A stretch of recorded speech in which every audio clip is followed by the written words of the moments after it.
Captain Jake Morrison stared at the massive alien ship through the viewing port of the UES Liberty. The vessel was 3 times larger than his own ship and looked like it was made of flowing metal that changed colors in the starlight. Beautiful. Blue and purple lights danced across its surface like living lightning. "Sir, they're sending us a message," said Commander Ryan Blake from his position at the communications console. His voice was tight with worry. Jake nodded. "Put it on screen, Ryan." The main display flickered to life, showing a creature that made Jake's skin crawl. The alien stood nearly 8 feet tall, with green-gray scales covering its body. Its head was long and narrow like a snake, with bright yellow eyes that seemed to look right through him. When it smiled, Jake could see rows of sharp teeth. "Greetings, small meat creatures," the alien said in perfect English. Its voice was smooth and cold like ice. "I am Fleet Commander Vexitar of the Great Zelkan Empire. We have been watching your little world for many years." Jake stepped forward. "I'm Captain Morrison of the United Earth ship Liberty.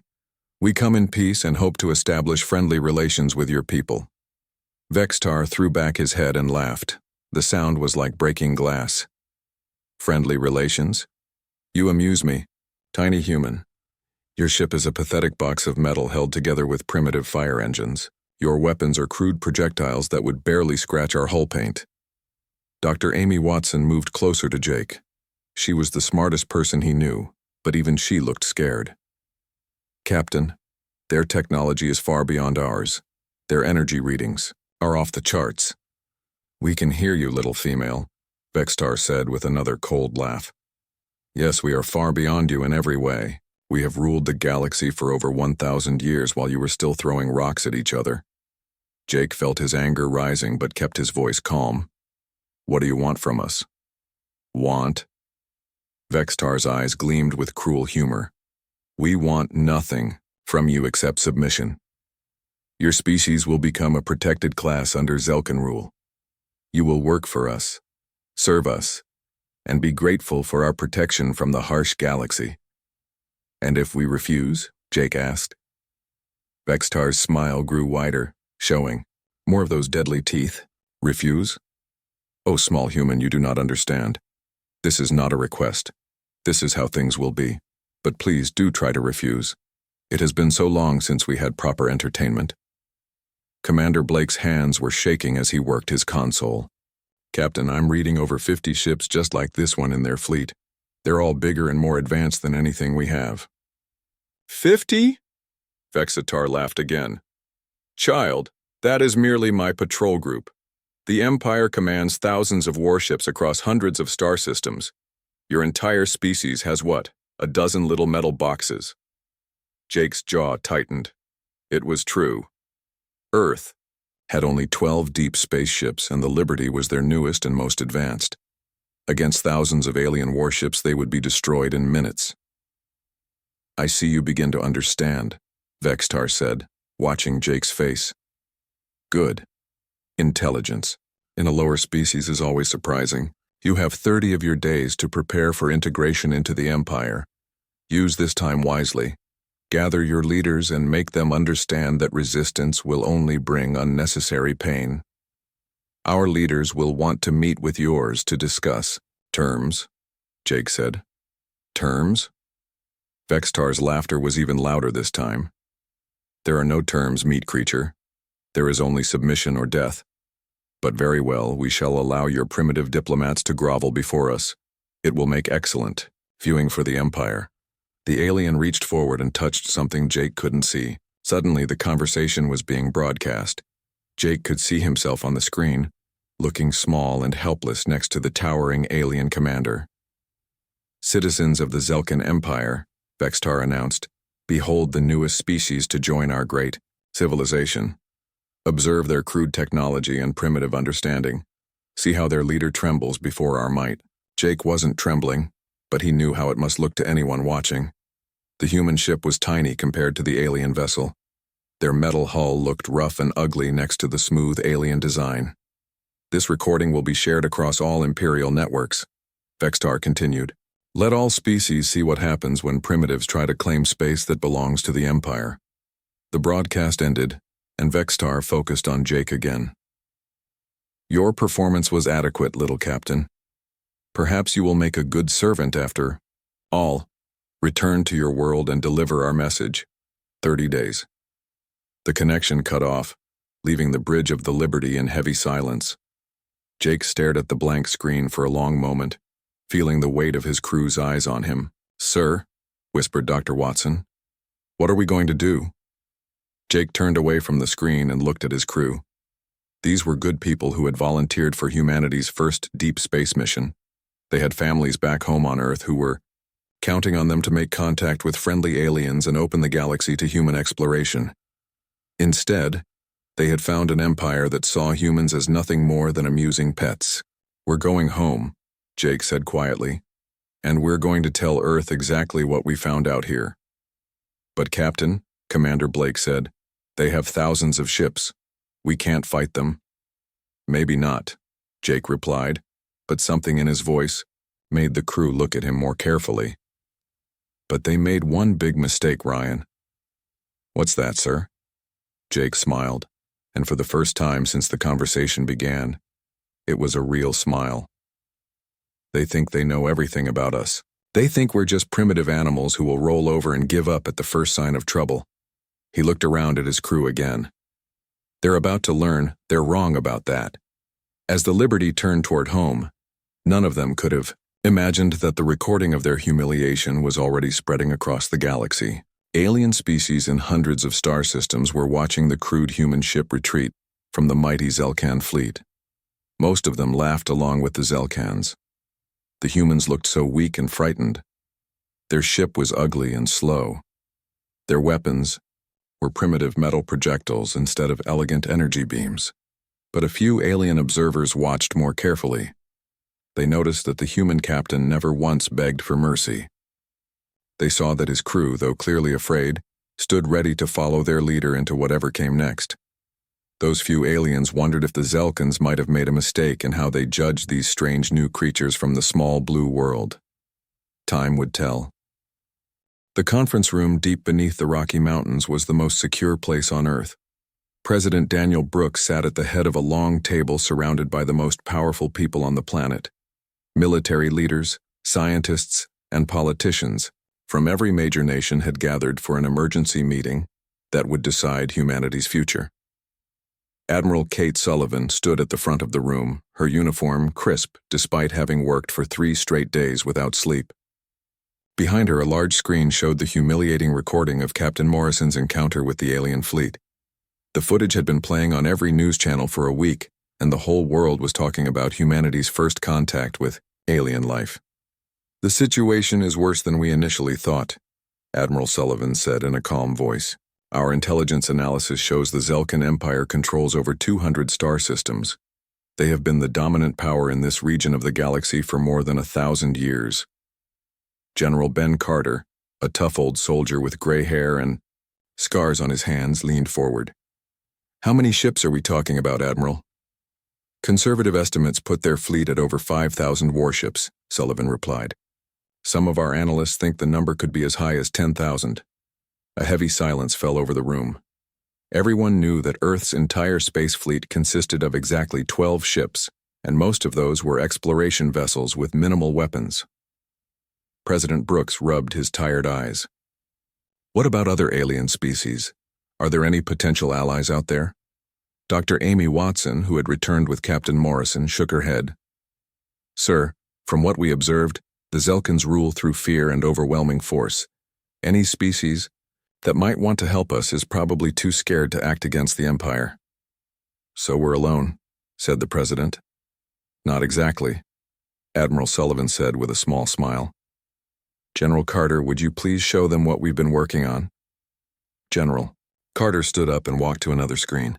With the press of a button, images of massive underground facilities appeared. Huge machines were building something in chambers carved from solid rock.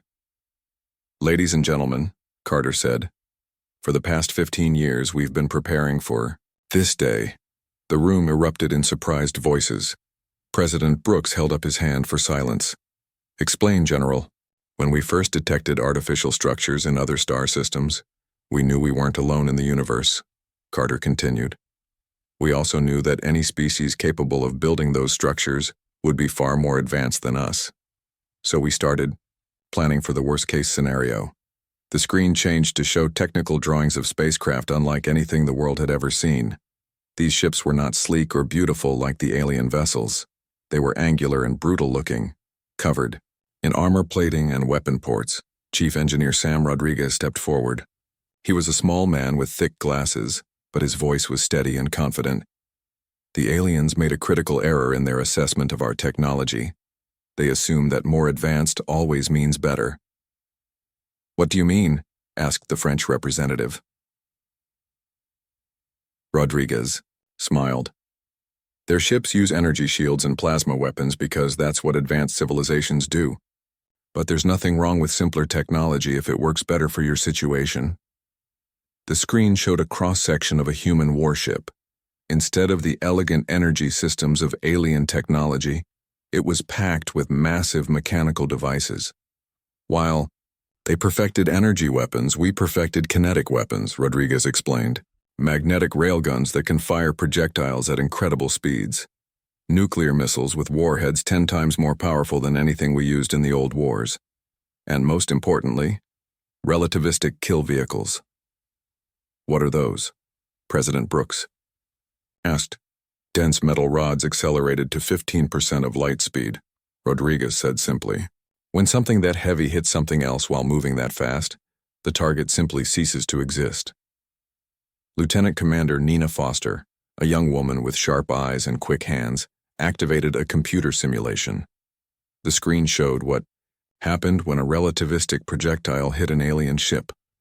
The vessel didn't explode or catch fire. It just disappeared in a brief flash of light. Their energy shields are designed to stop other energy weapons, Foster explained. They're completely useless against solid projectiles moving at those speeds. Admiral Sullivan took control of the presentation again. The Zelkins have ruled the galaxy for so long that they've forgotten how to fight anyone who doesn't play by their rules. They expect other species to meet them in space with similar ships and similar weapons. They expect a fair fight. General Carter's smile was not pleasant. We don't fight fair, we fight to win. The screen changed again, showing massive construction projects on the Moon and Mars. Thousands of workers in spacesuits were building ships in zero gravity, where they could be much larger than anything built on Earth. How many ships do we have? Asked the Chinese representative. 37 combat vessels are currently spaceworthy, Admiral Sullivan replied. Another 63 will be completed within the next 3 weeks. All of them are designed specifically to kill alien ships. President Brooks stood up slowly. Are you telling me that while the world was panicking about the alien ultimatum, you were already building a fleet to fight them? Mr. President, Admiral Sullivan said, we've been building this fleet for 15 years. The only thing we were waiting for was a target. Captain Jake Morrison, who had been silent throughout the meeting, finally spoke up. Admiral, I saw their ships. They're massive and incredibly advanced. Are you sure our weapons will work against them? Captain, General Carter replied, their ships are built for intimidation and comfort. Ours are built for war. There's a big difference. The room fell quiet again as everyone absorbed what they were hearing. Humanity wasn't as helpless as they had thought. While the aliens had been laughing at Earth's primitive technology, human engineers had been turning that primitive technology into something deadly. What about their numbers? Asked the British representative. Even if our ships are better, they still have thousands. Lieutenant Commander Foster pulled up another display. Ma'am, we won't be fighting thousands of ships at once. Space is big, and their empire is spread across hundreds of star systems. They'll send fleets to deal with us, but those fleets will be manageable sizes. How can you be sure? President Brooks asked. Because they think we're primitive and helpless, Foster replied. They won't send their entire navy to swat what they see as an annoying insect. They'll send just enough ships to teach us a lesson. Admiral Sullivan nodded. Their arrogance is their weakness. They've been unchallenged for so long that they've forgotten wars can be lost. Chief Engineer Rodriguez activated one final display, showing a sleek human warship floating in space next to a Zelkon vessel for comparison. The alien ship was larger and more elegant, but the human ship looked solid and dangerous. They have better technology, Rodriguez said, but we have better tactics, better strategy, and better weapons for this specific fight. Most importantly, we have something they lost a long time ago. What's that? Asked President Brooks. Rodriguez smiled. The willingness to do whatever it takes to survive. Admiral Sullivan looked around the room at the assembled leaders of humanity. The Zelkins gave us 30 days to surrender. Instead, we're going to use those 30 days to finish our preparations. When their fleet arrives, they're going to discover that primitive doesn't mean helpless. General Carter stood up. Ladies and gentlemen, the aliens think they're coming to collect some new pets. Instead, they're flying into the biggest trap in galactic history. President Brooks was quiet for a long moment, thinking about everything he had heard. Finally, he looked up at Admiral Sullivan. Admiral, you have the full support of every nation on Earth. Do whatever you need to do. Thank you, Mr. President, Sullivan replied. The aliens are about to learn that laughing at humanity was the biggest mistake they ever made.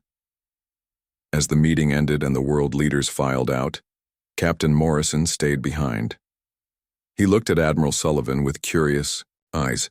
Admiral, he said, did you really plan all of this just because we detected alien structures? Sullivan smiled. Captain, we've been planning for this since the first human looked up at the stars and wondered what was out there. We just finally found out what we were planning for. Admiral Marcus Webb stood on the bridge of the UES Defiance, watching the alien fleet approach through the darkness of space. 200 Zelkan warships moved in perfect formation, their hulls glowing with beautiful colors that shifted like oil on water. They looked like deadly butterflies dancing through the void. Sir, they're broadcasting on all frequencies, reported Communications Officer Lisa Park. The aliens want to talk. Webb nodded. Put them through. Let the whole galaxy hear this. The main screen flickered to life, showing Fleet Admiral Kethvar of the Zelkan Empire. The alien was even larger than the one Captain Morrison had met, with dark red scales and golden eyes that burned with cruel intelligence. Behind him, Webb could see the bridge of his flagship, filled with elegant controls and softly glowing displays. Pitiful humans, Kethvar began, his voice dripping with contempt. I am Fleet Admiral Kethvar, and I bring the judgment of the Empire. You had 30 days to surrender, and instead you chose to meet us with these pathetic metal boxes. Webb looked at his tactical display. 30 human warships were spread out in a loose formation near Mars. Compared to the alien vessels, they looked crude and ugly. The human ships were gray and angular, covered with weapon ports and thick armor plating. I am Admiral Webb of the Earth Defense Fleet, he replied calmly. You were warned to leave our system peacefully. You chose war. Kethvar threw back his head and laughed, the sound echoing across open communication channels to every corner of the galaxy. War? This is not war, little animal. This is pest control.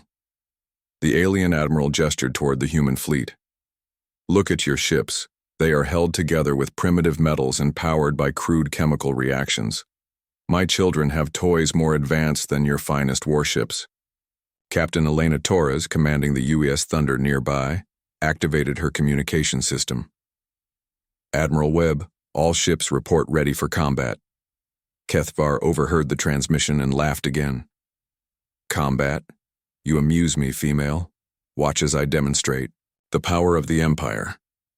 2 Zelkan ships broke formation and moved toward the human fleet, their weapons charged with brilliant energy, and twin beams of superheated plasma lanced out toward the human destroyer, UES Courage. The ship's armor glowed white-hot under the assault, and within seconds the vessel was torn apart by internal explosions. 1. Kethvar counted mockingly. The alien ships fired again, this time at the UES Valor. The human ship tried to maneuver away, but the plasma beams followed it like deadly fingers. The Valor's hull cracked open, spilling atmosphere and debris into space. 2. Kethvar continued. Shall we continue this demonstration, or are you ready to surrender? Admiral Webb's face was stone cold as he watched his ships die. Around him, his crew waited for orders, their hands steady on their controls despite the fear in their eyes. Sir, whispered his tactical officer, we're ready to fire. Webb looked at the alien fleet, still perfectly arranged in their formation. They were so confident in their superiority that they hadn't even bothered to spread out or take defensive positions. "Admiral Kethvar," Webb said into his communicator, "you made a mistake coming here." "The only mistake," Kethvar replied with another cold laugh, "was your species thinking it could challenge the Empire. But please do show me these primitive weapons of yours. I could use more entertainment." Webb smiled for the first time since the battle began. "As you wish." He turned to his weapons officer. "Fire the RKV." "Sir?" "Fire the relativistic kill vehicle. Target the flagship." The weapons officer pressed a single button. Deep in the belly of the Defiance, magnetic coils charged, with more power than a small city used in a year. A tungsten rod the size of a telephone pole was accelerated through a series of magnetic rings, each one adding more speed until the projectile was moving at 15% of light speed. To the aliens, nothing seemed to happen. Their sensors couldn't detect something so small moving so fast. Then Fleet Admiral Kethvar's flagship simply ceased to exist. The tungsten rod hit the alien ship with the force of a nuclear weapon. The vessel's energy shields, designed to stop plasma beams and particle weapons, were completely useless against a solid object moving at relativistic speed. The ship didn't explode or break apart. It was simply there one moment and gone the next, replaced by an expanding cloud of superheated gas. The galaxy fell silent. For several seconds, no one spoke on any communication channel. The perfect Zelkan formation was broken by a gap where their flagship had been. The remaining alien ship seemed frozen in shock. "What?" whispered a Zelkan captain on an open channel. "What happened to the flagship?" Captain Torres didn't wait for orders. "All ships fire at will." What followed was not a battle. It was a massacre. Human ships unleashed weapons the galaxy had never seen before. Nuclear missiles with warheads that could crack small moons. Magnetic railguns firing projectiles at incredible speeds. More relativistic kill vehicles that turned Zelkan ships into brief flashes of light. The alien vessels, built for fighting other energy-based fleets, had no defense against solid projectiles. Their elegant hulls crumpled like paper when hit by railgun rounds. Their sophisticated shields were useless against nuclear fire. Major Paul Griffin watched from the marine deck of the Defiance as alien ships died all around them. "Sir, they're trying to retreat. No survivors," Admiral Webb ordered coldly. "They wanted to make an example of us. Now we make an example of them." Lieutenant Alex Turner led the first squadron of human space fighters into the battle. The small, fast ships hunted down fleeing alien vessels like wolves chasing deer. Turner's fighters were armed with guided missiles that could think for themselves, following their targets no matter how they tried to escape. "Fox 1, Turner called out as he fired at a damaged Zelkan cruiser. His missile streaked through space and punched through the alien ship's hull, detonating inside the vessel and tearing it apart from within. The battle lasted 6 hours. When it was over, the entire Zelkan fleet was destroyed. 200 of the Empire's finest warships had been reduced to floating debris and expanding clouds of gas.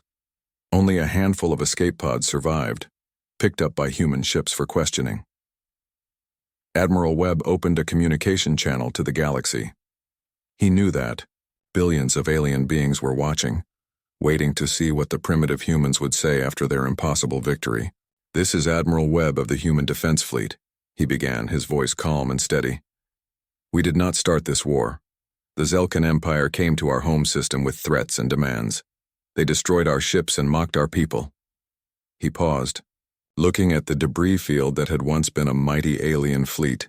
"This is what happens to anyone who threatens humanity. We don't want to rule anyone, and we don't want to conquer anyone, but we will not be conquered either. Any species that comes to our worlds in peace will find us peaceful. Any species that comes with weapons will find us ready." The transmission ended, leaving the galaxy in stunned silence. On worlds across hundreds of star systems, alien beings stared at their screens in disbelief. The Zelkan Empire, undefeated for 1,000 years, had just lost an entire fleet to a species they had dismissed as primitive animals. Some aliens were terrified, wondering if The humans would now turn their terrible weapons against other worlds. Others were excited, sensing that the galaxy's balance of power had just shifted forever. But in the dark corners of Zelkan space, on worlds that had suffered under the Empire's rule for generations, beings who had never dared to hope for freedom began to whisper about the small blue world whose children had just done the impossible. The Empire had laughed at humanity. Nobody was laughing now. Emperor Zalthek sat on his crystal throne in the heart of the Zelkan capital, his golden eyes burning with rage.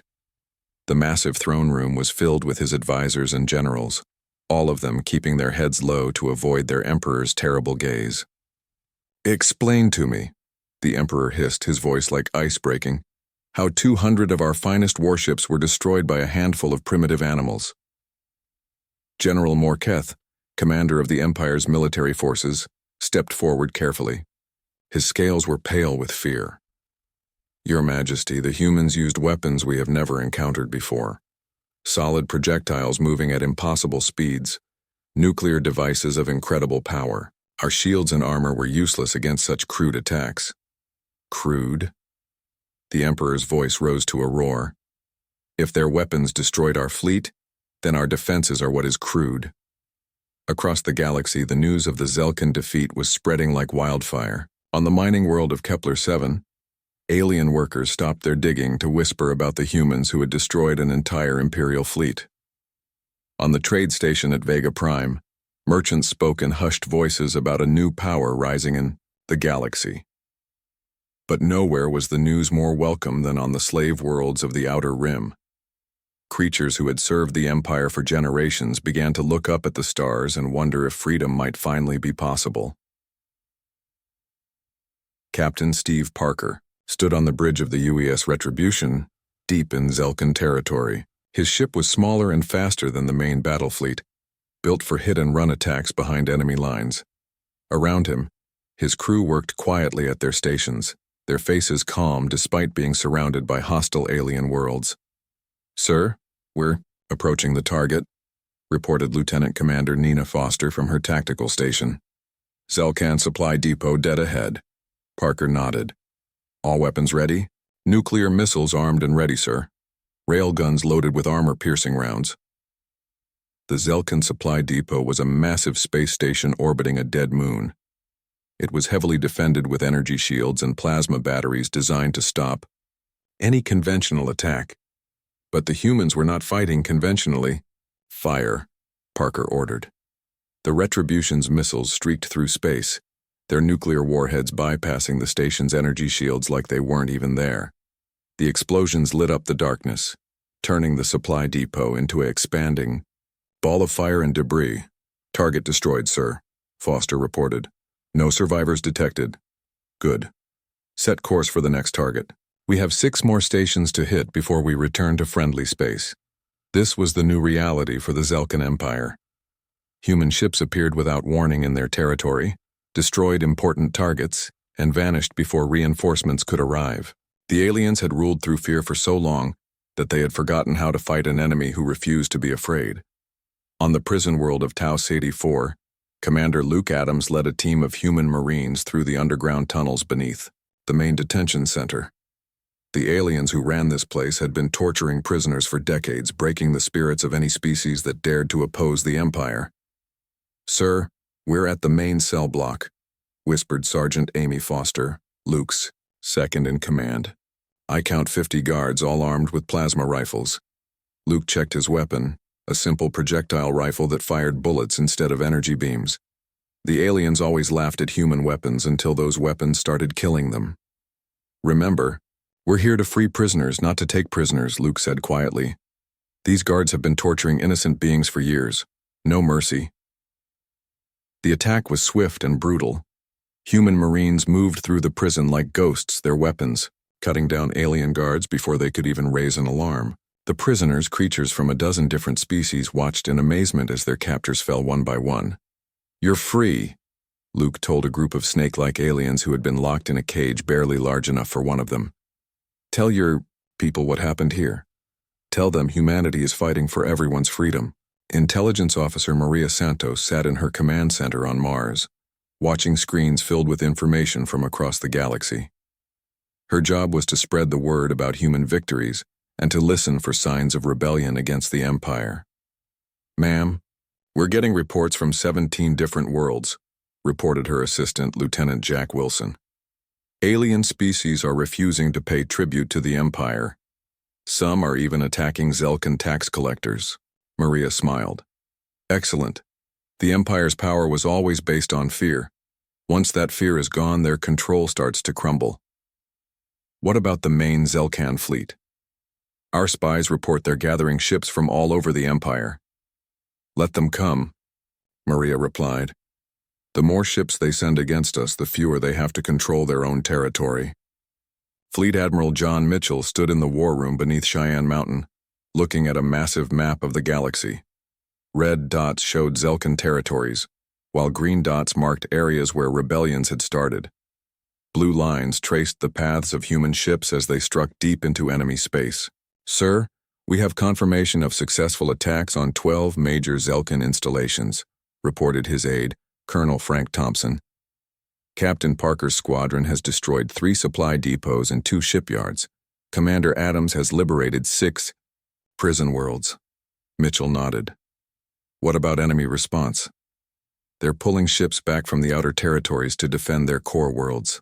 Several alien species have declared independence and are asking for human support. Give it to them. Send them weapons and advisors. The more chaos we can create in Zelkan space, the better." Emperor Zaltek paced back and forth in his throne room, his tail lashing with fury. Reports of defeats and rebellions poured in from across his empire. Worlds that had been loyal for centuries were declaring independence. Species that had never dared to resist were now attacking his tax collectors and governors. "Your Majesty," General Morketh said carefully, "perhaps we should consider negotiating with the humans. They seem willing to discuss peace if we withdraw from their territory." The Emperor spun around, his golden eyes blazing with rage. "Negotiate with animals? Never. I would rather see the Empire burn than bow to inferior creatures. But sir, we're losing control. Half the outer rim is in rebellion, and our fleet is spread too thin to—" "Then we bring everything back," the Emperor roared. "Every ship, every soldier, every weapon. We gather our full strength and crush these humans once and for all. Then we will spend the next 1,000 years making their species pay for this humiliation." General Morketh bowed low. "As you command, Your Majesty, but gathering all our forces will take time, and it will leave our territories completely undefended." "I don't care," Zaltek snarled. "Let the outer worlds rebel. Once we destroy humanity, we will reconquer everything we lost and make the punishments so terrible that no species will ever dare to resist us again." On Earth, Admiral Kate Sullivan read the intelligence reports with satisfaction. The Zelkan Empire was falling apart exactly as the humans had planned. Their enemy was so focused on revenge that they were abandoning their territories to mass, their forces for one final attack. "Admiral," President Brooks asked during their morning briefing, "are you sure we can handle their entire fleet?" Sullivan smiled.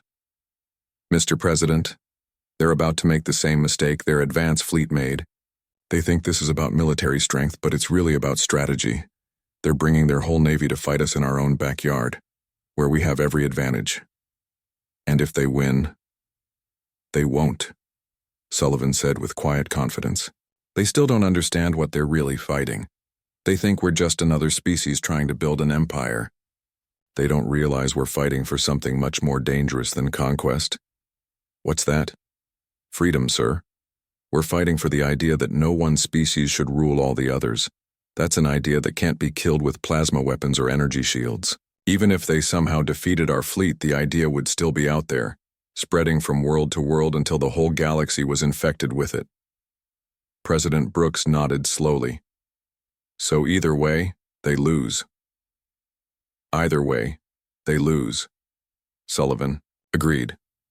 "They just don't know it yet." Across the galaxy, alien beings watched the growing chaos with hope and fear. The mighty Zelkan Empire was tearing itself apart, while the humans continued their relentless attacks. Some species prepared for war, ready to fight for their freedom when the time came. Others hid and waited, hoping the storm would pass them by. But on every world, in every city, beings were talking about the small blue planet whose children had done the impossible. They had stood up to the Empire and won. They had proven that even the strongest tyrant could be defeated. The galaxy would never be the same. Grand Admiral Rachel Davis stood on the bridge of her flagship, the UES Vengeance, watching the largest fleet in human history prepare for battle. 150 human warships hung in space around Earth like a wall of gray steel. Each ship was a lesson learned from previous fights, built to kill aliens as efficiently as possible. "Ma'am, long-range sensors are picking up the Zelkan fleet," reported Communications Officer Tony Martinez. 800 ships all heading straight for us." Davis nodded calmly. She had been expecting this moment for months. Emperor Zalthik had pulled every ship from across his crumbling empire for one final attack on humanity. It was exactly what the humans had hoped he would do. "All ships, this is Grand Admiral Davis," she announced over the fleet communication system. "Today we end this war. Today we show the galaxy that freedom is stronger than tyranny." On the planet, below, billions of humans watched the approaching alien fleet on their screens. The Zelkan ships were beautiful and terrifying, their hulls glowing with shifting colors as they moved through space in perfect formation. They looked like deadly angels coming to deliver judgment. But the humans were not afraid. They had seen their ships destroy alien fleets before, and they trusted their military to do it again. Captain Tony Martinez commanded the UES Thunder, one of humanity's newest and most powerful battleships. His ship was armed with the latest human weapons, including gravity bombs that could crush enemy vessels and quantum disruptors that could phase through any known shield. "Sir, the alien fleet is spreading out," reported his tactical officer. "They're not making the same mistake as last time." Martinez smiled grimly. "Doesn't matter. We have new tricks they've never seen." Emperor Zalthek sat on his command throne, aboard his massive flagship, the Pride of Empire. The ship was 5 miles long and carried enough firepower to destroy a small planet. Around him, the largest fleet in galactic history prepared for battle. "Your Majesty," General Morketh reported, "all ships are in position. We outnumber the humans more than 5 to 1. "Good," the Emperor hissed. "Today we will wipe out this pestilence once and for all. After we destroy their fleet, we will burn their world to ash and scatter their remains across the galaxy, as a warning to any other species that dares to defy us." The battle began at exactly noon, Earth time. The Zelkan fleet opened fire first, sending thousands of plasma beams racing toward the human ships. The sky lit up with brilliant colors as energy weapons discharged across millions of miles of space. But the humans were ready. Their ships moved in unexpected patterns, using tactics the aliens had never seen before. Instead of meeting the alien fleet head-on, human ships scattered and attacked from multiple directions at once. "All ships, execute Plan Thunderstorm," Grand Admiral Davis ordered. What happened next would be studied by military historians for centuries. The human fleet broke apart into small groups that moved independently, each one targeting a different part of the alien formation. It was like watching a pack of wolves attack a herd of buffalo. Captain Martinez led his squadron directly at the alien flagship. "Fire the gravity bombs," he ordered. The weapons were invisible as they traveled through space, but their effects were devastating. When they detonated near enemy ships, they created small black holes that pulled the alien vessels apart. Zelkan, ships that had survived 1,000 battles, were torn to pieces by forces they couldn't understand or defend against. Colonel Frank Thompson led the marine assault on Zelkan Prime itself. While the space battle raged overhead, human dropships punched through the planet's atmosphere and landed in the capital city. Thompson's Marines wore powered armor that made them look like metal giants as they fought their way through the streets. "Sir, we're at the Imperial Palace," Sergeant Amy Foster reported over the radio. "Heavy resistance from palace guards." "Push through," Thompson ordered. "We need to capture the Emperor alive if possible." The fighting in the capital was brutal. Zelkan soldiers fought desperately to defend their Emperor.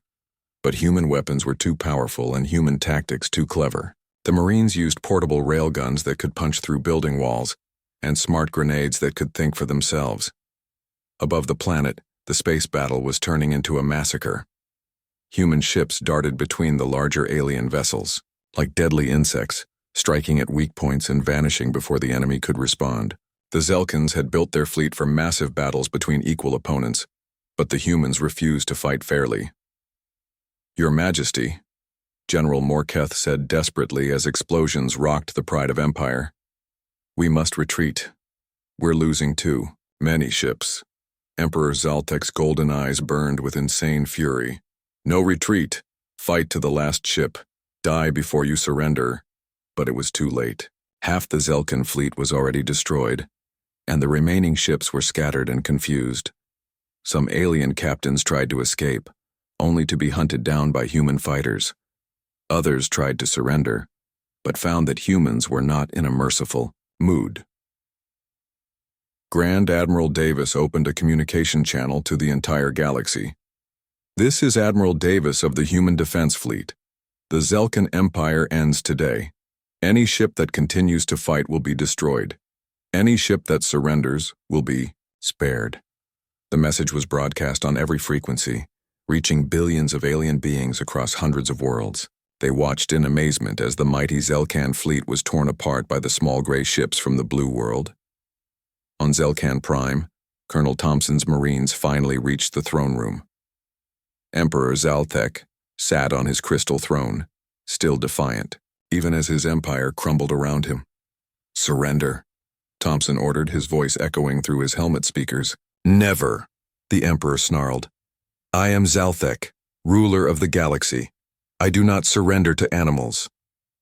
"You're not the ruler of anything anymore," Thompson replied. "Your fleet is destroyed, your empire is in rebellion, and your capital is under our control."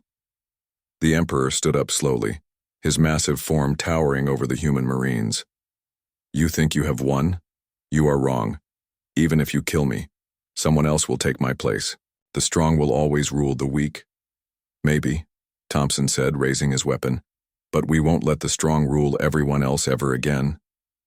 The Emperor's last words were lost in the sound of gunfire. 5 years later, Ambassador Karen Wilson stood before the Galactic Council on the neutral world of New Geneva. Representatives from 47 different species sat in the Great Assembly Hall, discussing trade agreements and border disputes like civilized beings. "The motion to establish free trade between the Rigel Republic and the Vegan Alliance is approved," Wilson announced. She wore a simple blue uniform with the emblem of Earth on her shoulder, marking her as humanity's representative. After the war, the former Zelkan territories had been divided among their original inhabitants. Dozens of species that had been slaves for centuries were now free to govern themselves. The galaxy was more peaceful than it had been in 1,000 years. Captain Jake Morrison, now an admiral, commanded joint training exercises between human ships and vessels from allied species. The old Zelkan weapons had been outlawed and new ships were built for exploration and defense rather than conquest. "Admiral Morrison to all ships," he announced during one exercise. "Remember, we're not here to rule anyone. We're here to make sure no one rules everyone else." The response came from captains of a dozen different species, all of them working together to keep the peace. It was something the galaxy had never seen before. Cooperation between equals instead of domination by the strong. On Earth, children learned about the war in their history classes. They studied the battles and the tactics, but more importantly, they learned about the ideas that had made victory possible: freedom, cooperation, and the belief that all intelligent beings deserved to choose their own destiny. Sometimes new species made contact with the galactic community. Their representatives would arrive nervously, wondering what Earth's intentions were for their people. The answer was always the same. "We don't want to rule you," the humans would say. "We just want to make sure no one else does either." The galaxy had laughed at humanity once, thinking they were weak and primitive. Now alien children grew up hearing stories about the small blue world whose people had stood up to the greatest empire in galactic history and won. They learned that sometimes the most important battles were not fought with the biggest weapons or the strongest armies. Sometimes they were fought with ideas that could not be killed or conquered. The idea that freedom was worth fighting for. The idea that no one should bow to tyrants. the idea that even the smallest species could make the biggest difference. The Zelkan Empire was gone forever, but those ideas would live on, spreading from world to world, carried by beings who had learned that they did not have to live in fear. The galaxy had laughed at humanity. Now, the galaxy was free.